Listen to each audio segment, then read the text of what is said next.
I noticed him watch me like a stranger, not like a husband, not like the man who had built his world around me. Just a quiet pair of eyes across the room, unreadable, unblinking, as I laughed too loudly at another man's joke. The golden light of the office banquet hall shimmered across the champagne in my hand as if mocking me with its brightness, reflecting the glitter I no longer felt inside. But his eyes stayed on me, burning, confusing. And then everything fell apart. On the party.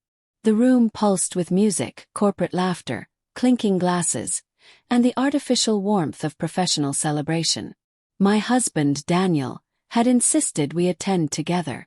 He said it would be good for us, that we needed to feel married again, whatever that meant. We'd been distant, yes, but not broken. Not shattered. Or maybe I just didn't want to see the cracks. I didn't intend to hurt him that night. At least not consciously. But when Julian, my coworker, charming, reckless, the secret I should have buried, leaned in and whispered something playful into my ear, something inside me shifted. I smiled too long. My hand lingered too close to his. The scent of whiskey and cologne curled around us like fog. Daniel saw it. He was across the hall then, speaking to the CEO, nodding politely, always the steady one, until his eyes found mine. Something in his expression changed, like a silent door slowly closing. Julian noticed too. He smirked. And I, foolish, craving validation, leaned into the danger. "You married up," Julian teased, his voice smooth with alcohol. "I married safe," I said louder than I should have, laughter slicing through my words like a blade. "Daniel is predictable." Julian laughed. People heard. And Daniel, God. Daniel stood still as if his soul had frozen inside him. The reckoning begins. The room continued spinning with music and voices, but the moment grew heavy. Like the air held its breath. Daniel placed his drink down. Too calmly. The kind of calm that makes the floor beneath your feet tremble even if no one else feels it. He approached us slowly. Julian straightened, his confidence wavering. I felt my pulse rush to my fingertips. And then Daniel smiled. A polite, gentleman-like smile. The same one he'd worn in photographs, in anniversaries, in all the years I thought I knew him. But something behind it was fractured. "Enjoying yourselves?" he asked, voice steady, patient, terrifying in its softness. Julian coughed. I swallowed. I should have stopped there.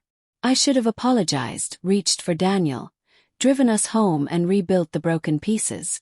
Instead I doubled down. "Julian's just more fun than spreadsheets and bedtime at 9, I said with a laugh far too bright, too cruel, too desperate to feel powerful. The group near us fell silent. Daniel's jaw tensed. Then he extended his hand. "To Julian," he said, raising a glass he didn't even have. "To fun. And to people who don't know what they have until it's gone." He walked away before I could breathe the guilt in. 3. The lover and the lie. The rest of the party blurred like smeared paint. I wanted to chase Daniel, apologize, cling to him, but pride chained my ankles. Julian leaned against the balcony later that night, offering me a drink. The city glittered beneath us, headlights streaming like rivers of light. "You okay?" he asked, voice lowered. I nodded, though my chest felt hollow. "You didn't have to defend me like that," Julian said softly. "You owed him at least a little respect." It stunned me, that even he saw the line I'd crossed. "I thought you liked my boldness," I whispered. He took a slow breath. "At work. Or in public. When it hurts someone like that." "Oh." He looked destroyed. The guilt hit then, cold, sharp, relentless. I left before Julian could finish speaking and found Daniel at home hours later, sitting silently in the dim living room. The lamp was off. The house was still. "Daniel." He raised a hand. Just one. Froze. "Do you love me?" he asked. Simple question. The hardest one in the world. I opened my mouth, closed it, opened it again. My silence answered for me. He exhaled shakily. Not angry. Just tired. "Is it, Julian?" I stepped back, as if distance could hide truth. "Daniel, don't lie to me, Claire." His voice cracked. Not loud, not harsh, just breaking. And I, coward, selfish, ashamed, still couldn't speak. He nodded slowly, standing like a man twice his age. "Okay," he whispered. "Then watch what happens now." The terrifying reaction. For 3 days Daniel said nothing. No rage. No accusations. Only stillness. Like he was waiting for the world to tilt before he moved. He slept in the guest room. Packed nothing. Asked for nothing. And that silence was more frightening than shouting could ever be. On the 4th morning I woke to his voice. Calm, steady, as he sat across from me at the kitchen table. "I spoke with my lawyer." The mug slipped from my fingers.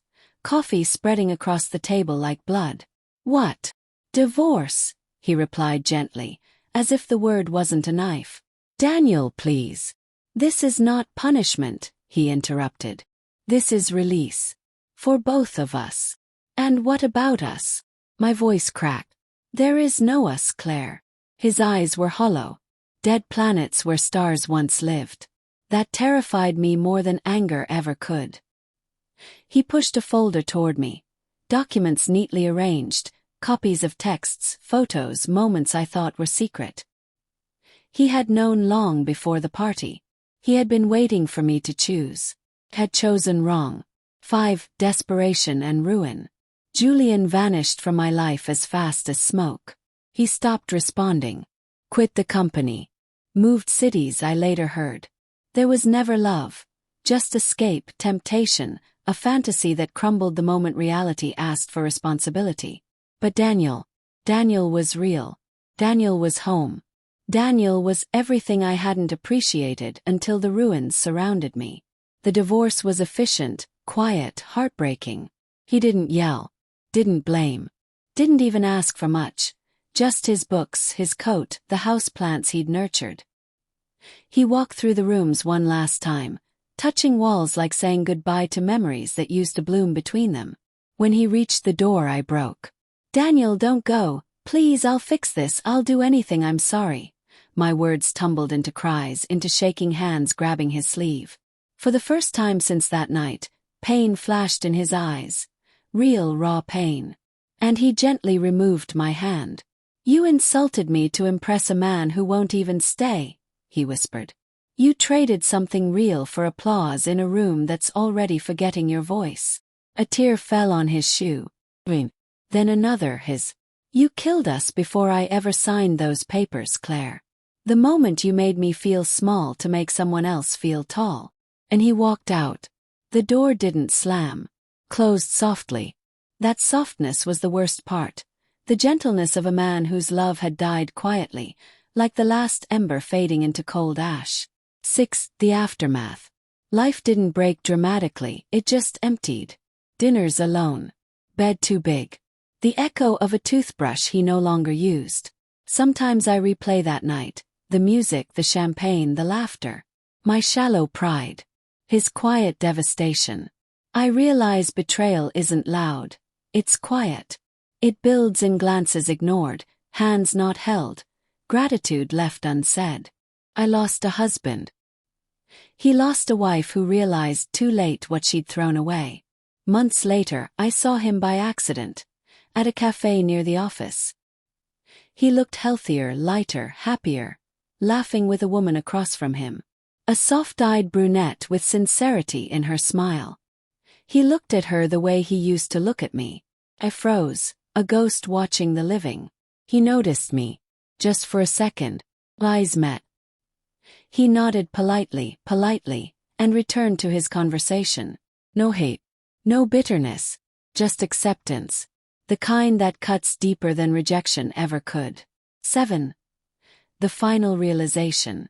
People think betrayal is exciting, dramatic, thrilling. But it isn't. It's a slow bleeding. Heart left open.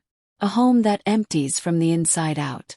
And now, every night, I remember the exact moment I lost him. Not when he left. Not when he signed the papers. But when he stood in that party hall, hurt shimmering across his eyes, and I laughed anyway. For someone who could never love me like he did. My greatest mistake was not betrayal. It was believing there would be no price. Because love doesn't die quickly. Dies quietly. It dies when you stop choosing someone who was always choosing you. And Daniel, he finally chose himself.